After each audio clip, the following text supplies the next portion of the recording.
Leo nitakuonesha jinsi nilivyogeuza shilingi 10,000 kuwa crypto portfolio yenye thamani ya zaidi ya shilingi milioni 200 hatua kwa hatua, na nitakuonesha bila boti ya miujiza, bila mjomba wa Dubai na bila kulala maskini alafu kuamka Elon Musk. Hebu fikiria, 10,000 ni chips mayai na soda, ukiongeza mishikaki miwili tu hela imeisha. Ili 10,000 iwe milioni 200, hiyo fedha ni lazima ikue mara 20,000. Ndiyo, mara 20,000. Nilipokuwa naanza, hata mimi ningeambiwa hivyo na mtu, ningesema kwamba acha utani bwana, au unataka kuniuzia kozi. Mimi tamusa na nimekuwa nikitumia na kuwekeza kwenye Bitcoin na crypto kwa zaidi ya miaka 8 sasa. Nimeona akaunti yangu ikiwa kijani kama taa ya kuondoka, na pia nimeona nyekundu kama wakati nipo primary school. Sasa kitu cha kwanza ambacho lazima ujue, crypto sio mashine ya kutengeneza pesa za haraka. Ukiingia bila maarifa, inaweza kuwa mashine ya kupoteza pesa kwa haraka zaidi. Bitcoin ni fedha kidijitali ambayo inatumia blockchain, ambayo ni kama kitabu cha kumbukumbu cha mtandaoni ambacho miamala yake inathibitishwa kwa njia ya mtandao. Sasa ukiangalia kwa mujibu wa Bitcoin white paper ama tovuti ya bitcoin.org, Bitcoin ambazo zitawahi kuja kuwepo ni Bitcoin milioni 21 tu. Na hili sio jambo dogo tena. Tovuti ya Chain Analysis ishai kuripoti kwamba Afrika Kusini mwa Sahara ilipokea zaidi ya dola bilioni 205 za thamani ya crypto kati ya Julai 2024 hadi Juni 2025, ambapo lilikuwa ni ongezeko la karibia 52% ndani ya mwaka mmoja. Nadhani umeona kwamba Bitcoin inazidi kuwa adopted na Waafrika kwa kasi sana kadri muda unavyozidi kwenda. Sasa leo nitakupa hatua 5 nilizozitumia, nilivyoanza, nilivyochagua miradi, nilivyoongeza fedha, nilivyovumilia soko lilipoporomoka, na muhimu zaidi, nilivyojilinda dhidi ya tamaa na matapeli. Kama mpaka mwisho, kwa sababu hatua ya 5 ndio inayotenganisha faida ya kweli na namba tu nzuri kwenye simu. Kama unapenda elimu ya crypto kwa lugha rahisi, basi bonyeza like, subscribe, afu niandikia hapo chini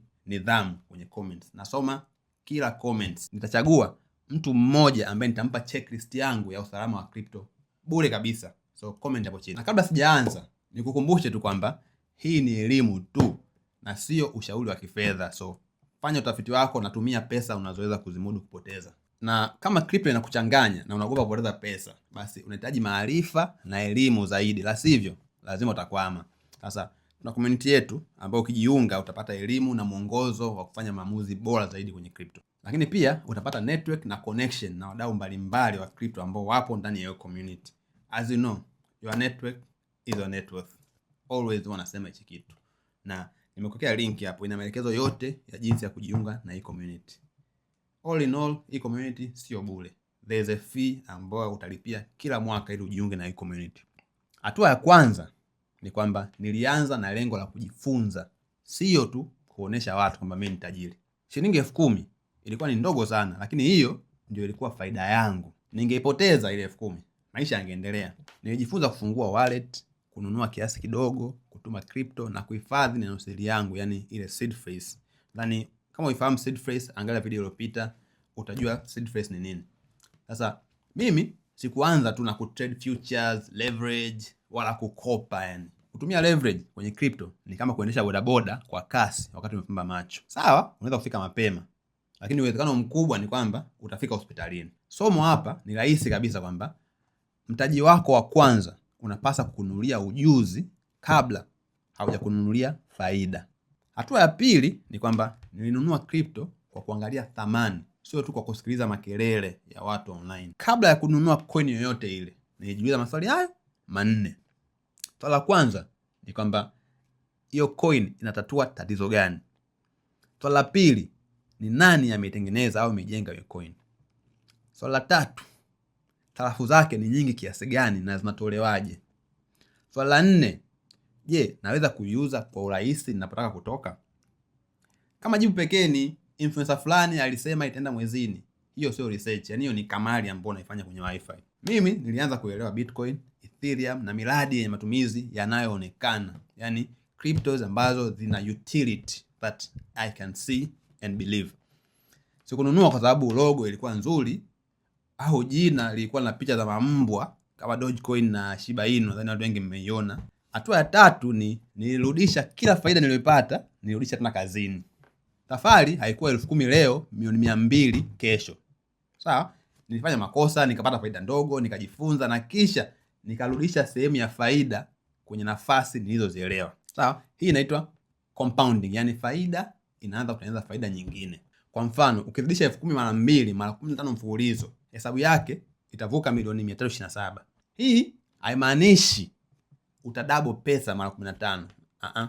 Bali inaonesha nguvu ya ukuaji unaojirudia, yani compound interest. Siri yangu haikuwa trade moja ya kichawi, bali ilikuwa ni muda, kujifunza, kurudisha faida na kuto kukimbilia kutumia kila ninachokipata. Nilikuwa situmii kwa sababu mimi sikuwekeza hela ya kula. Niliwekeza hela ambayo ilikuwa ni bonus. Hatua ya 4 ni kwamba nilikubali kwamba kushuka ni sehemu ya mchezo. Sasa ukiangalia tovuti ya takwimu ya CoinMarketCap inaonyesha kwamba Bitcoin ilifikia $19,000 iliyofika Disemba 2017. Lakini mwishoni mwa 2018 ilishuka ikawa chini ya $4,000. Sasa ukiangalia hilo ni anguko la karibia 80%. SEC, hii ni shirika la Marekani, linaonya sana kwamba Bitcoin ni uwekezaji wa kubashirika sana, wenye mabadiliko makubwa na hatari kubwa sana ya kupoteza fedha. Sasa mimi nilipoona bei ikishuka, sikuuza kwa hofu tu. Nilirudi kwenye sababu zangu za msingi zilizonifanya ninunue Bitcoin at first place. Ambazo ni, je, bado mradi unafanya kazi? Je, watumiaji wanaongezeka? Je, usalama wake uko sawa? Unanielewa? Kama msingi umevunjika, natoka kwenye coin au Bitcoin yote linatoka. Lakini kama ni bei tu ndio imeanguka lakini msingi upo, basi navumilia na nanunua kidogo kidogo kwa mpango. Sasa huo ni uamuzi na sio shabiki maandazi. Hatua ya 5 ni nililinda faida na usalama wangu. Sawa? Usalama wa kwanza ulikuwa kutokumpa mtu yoyote yule seed phrase yangu. Sasa seed phrase ni kama funguo ya nyumba pamoja na hati ya nyumba. Ukiitoa usishangae ukirudi nakuta hata pazia limeondoka. Always nilikuwa natumia uthibitisho hatua 2, yani 2 factor authentications. Nilikuwa natumia password tofauti na nilikataa links, sijui unatumia linki sio umejishindia Bitcoin ambapo sikuwa hata kushindania. Sasa usalama wa pili ulikuwa ni kuuza kwa awamu. Portfolio kuonesha milioni 200 sio sawa na kuwa na milioni 200 benki.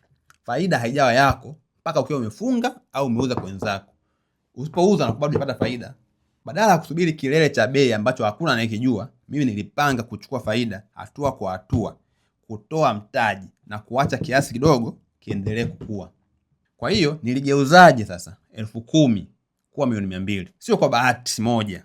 Nianza kidogo, nikajifunza kwa vitendo, nikachagua miradi kwa ushahidi, nikarudisha faida, nikavumilia vipindi vyote vigumu, inaita crypto winters. Nikachukua faida kwa mpango na nikailinda. Sasa kwenye video usiondoke na swali kwamba ni coin gani itanifanya niwe tajiri. Inabidi uondoke na swali kwamba ni ujuzi gani utanifanya nifanye maamuzi bora. Kwa sababu coin inaweza kubadilika, soko linaweza kubadilika, lakini mtu mwenye nidhamu haingii kila shimo linaloita fursa. Kama umefika mpaka mwisho, andika neno 10,000 kwenye maoni hapa na uniambie ungeanza crypto leo, ni kosa lipi ambalo ungeliepuka.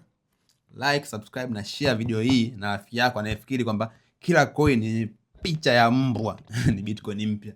I'm sure wote tuna marafiki kama hawa. Na narudia mara mwisho kabisa kwamba hii sio financial advice. Crypto ina hatari kubwa sana. Bei inaweza kupanda au kushuka kwa nguvu na unaweza kupoteza mtaji wako wote.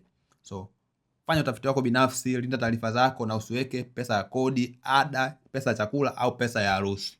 See you on the next video.